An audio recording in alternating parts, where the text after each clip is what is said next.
Finally, an X title with an adjective that accurately reflects the state of the franchise. Dead. Lifeless.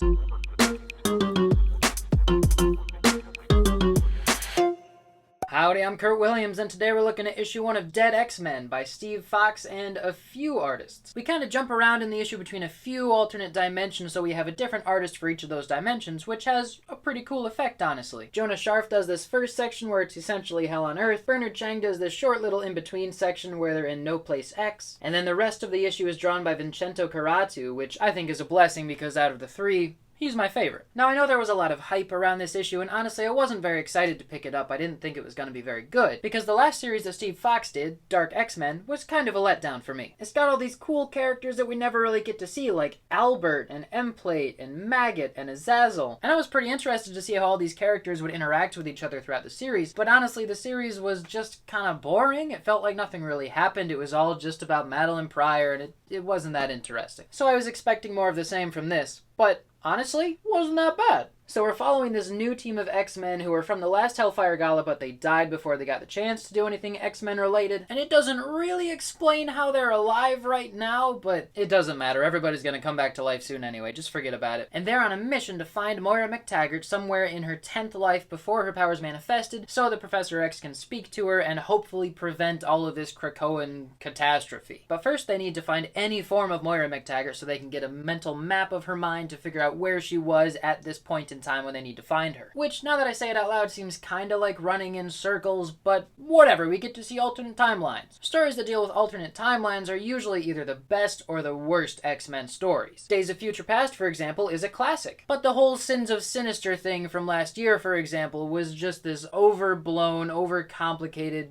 generally boring time travel story. But I think that in this issue, the alternate timeline stuff is pretty tastefully done. We get all kinds of guest stars that we wouldn't normally see, including this giant space whale that Krakoa is living on now. I love it when they have the Asante in there. And then we get even more guest stars later on, including Juggernaut in his old Chuck Austin era costume. Kind of a weird throwback. My favorite thing about this issue is that it's dealing with all these really high concept things like the Dominion and the Phalanx and the save points that Sinister was doing with his farm of Moira MacTaggert clones, and it's making all that stuff connect and make sense to me in a way that it just hasn't before. For once, I feel like I know the direction that the X universe is going in, and that is such a refreshing feeling. And this scene with Smasher and Warbird, even though we barely know these characters, feels like really good cinematic cosmic superhero stuff. The stakes are clear, who the villains are is clear, the mission is clear, and it's easy for the reader to want the mission to succeed because it's obvious what the mission is and what it stands for. So getting back to the story, the X-Men are in this particular reality because they're looking for Moira MacTaggert so they can download her brain. And the Moira that they find is almost this like Captain Ahab looking futuristic Moira. So they do what they came here to do, they download her brain, and then they run away before they mess things up worse than they already are. And then after they leave, we find out that Moira is building this giant, scary battle axe called Weapon M. And it's made out of carbonadium, adamantium, Shenzorn's head, which has a black hole in it,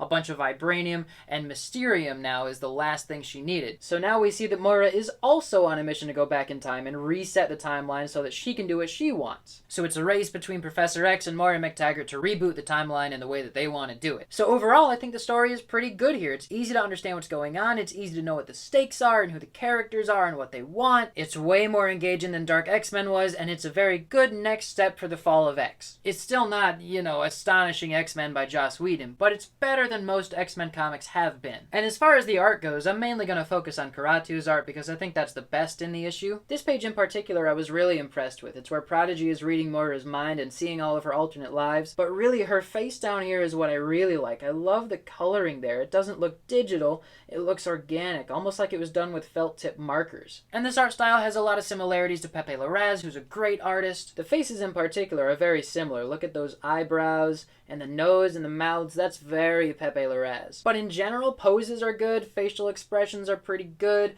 the line work is solid, there's very in-line weight, so you have a good sense of form to the art. I think that Carratù has a little ways to go before his art is specifically recognizable accessible as his art. Right now it just kind of looks like watered down Pepe Larraz. But that's okay, because if the in-house style for X books is to look as much like Pepe Larraz as you can, then that's fine because it still means this era has a cohesive look to it. I mean, look at this. It's a small detail, but the way that her cape is billowing behind her, that's a very specific style. That's very Pepe Larraz. It's just got a much more tangible sense of form than most other new comic artists have. So like I said, I was pleasantly surprised by this issue. It was actually pretty good. I'm still gonna give it like a 7 out of 10 because there was so much going on in this issue. We didn't really have any time to sit with any characters, do any character development, get to know the characters specifically. But considering it was dealing with so much stuff all at once, it was still better than average. So that's my rating, 7 out of 10. If you had kind of fallen off the X-Men train and you've been waiting for a good point to jump back on, this is a pretty good point. It's got a great blurb at the very beginning of the issue that explains all the things that are important up to now. So I don't normally recommend new X-Men comics, but I do recommend this one. Did you read it?